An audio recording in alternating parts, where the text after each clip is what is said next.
A jama'a assalamu alaikum wa rahmatullahi ta'ala barkatu. Ina son dan yi magana akan wani abu da ya faru last week ne nace ko last week dan ni da last week na gan shi akan zanga-zanga da na gani ana yi a Katsina akan wasu mata na gani da tsofaffi suna zanga-zanga, yunwa ba abinci da sauran abubuwa da haka. Har wata mata ke magana akan cewa sun kwana babu abinci, hakan yasa ta dafa ruwan gishiri ne ta ba mu yaran da suka sha suka mutu. To gaskiya babu daɗi dai, duk kowa ga bidiyon sai ya tausaya. Suna kuka akan gwamnati ta taimaka ga abubuwa ba abinci ba mutu a dawo matsalolin rayuwa da haka.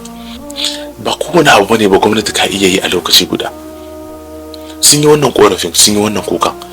Okay, let's say shugaban kasa ya ji wannan kukan, shi da suke mun kukan.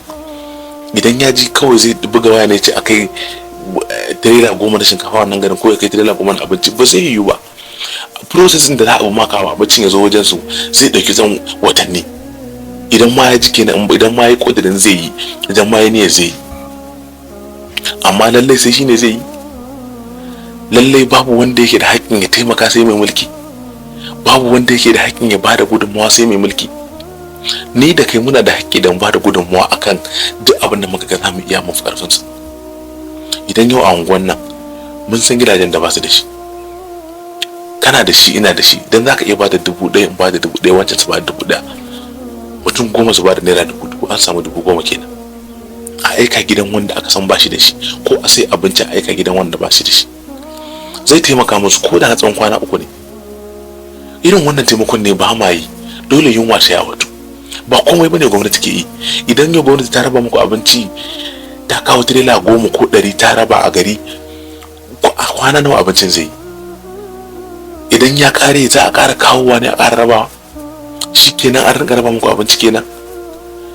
Amma society ku, mutanen da ke kusa da ku, idan har kuna taimako kuna badawa, ba zai yanke ba. Ka bada, wancan ya bada, wannan ma ya bada, kai kana da shi, Allah ya riga ya hore maka already. Me yasa ba za ka bada ba? Tsoron talauci, tsoron kan mu bada namu ya kare. Idan dai da wannan tsoron zamu ci gaba tafiya, to gaskiya ba za mu dina kukan yunwa ba. Kuma kai ma da ka hana, wallahi baka fi karfin ka rasa ba.